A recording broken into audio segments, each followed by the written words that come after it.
Am I the asshole for refusing to allow one of my wife's best friends on her surprise 30th birthday weekend away?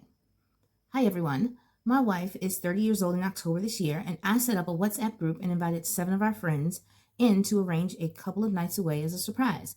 As many in the group are struggling for money, I tried to keep it as cheap as possible. Most places I found online were too expensive. However, I found a suitable place in both facility and price and booked it. The only negative, I suppose, is that it isn't far away at all. But we just intend to stay at the accommodation and use the hot tub that they have and the decent-sized table to play games. Everyone is happy to pay. Even though it is close by, it is still a weekend free of kids and has a hot tub, something none of us have. This one friend, though, wants to get a taxi to and from on the first night and then drive the second.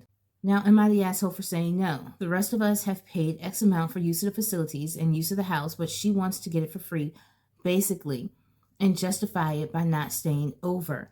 I said in the group that we can't have that. It's not fair on the rest of us. She asked if I was being serious, and I said I was. She flipped and said it's not fair and that she would do something separate and quit the group. She's then messaged me reiterating how unfair I've been and that I've singled her out in front of everyone. She says she can't afford it and that my wife will want her to be there.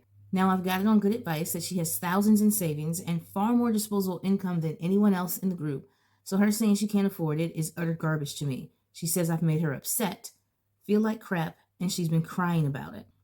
Now, am I the asshole for firstly telling her she can't come based on the above, and also sticking to my guns about it? What's more, I play Fortnite with her and my wife on a team, and this is going to mess things up. I think it's going to make it very hard to keep it a surprise to my wife going forward. Okay, I don't think that you're the asshole, because what it sounds like she's doing is she wants to take advantage of what's there, the facilities and whatever it is that you guys will be doing all day long, and just not chipping on the cost. So it's kind of like that person that's like, I'm not hungry, and the whole group gets something, and then they just pick things off of people's plate, like, let me try that. That is so annoying.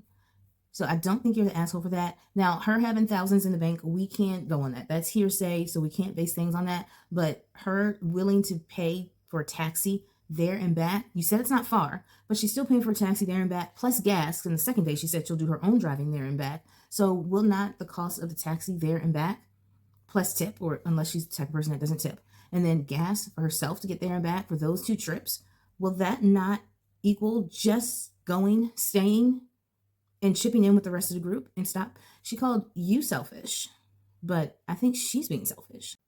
And I think you're right about this not being able to be kept a secret, which is sad. So you're not the asshole, but you probably did lose your gaming group, or at least one member of it, and you are going to lose the element of surprise.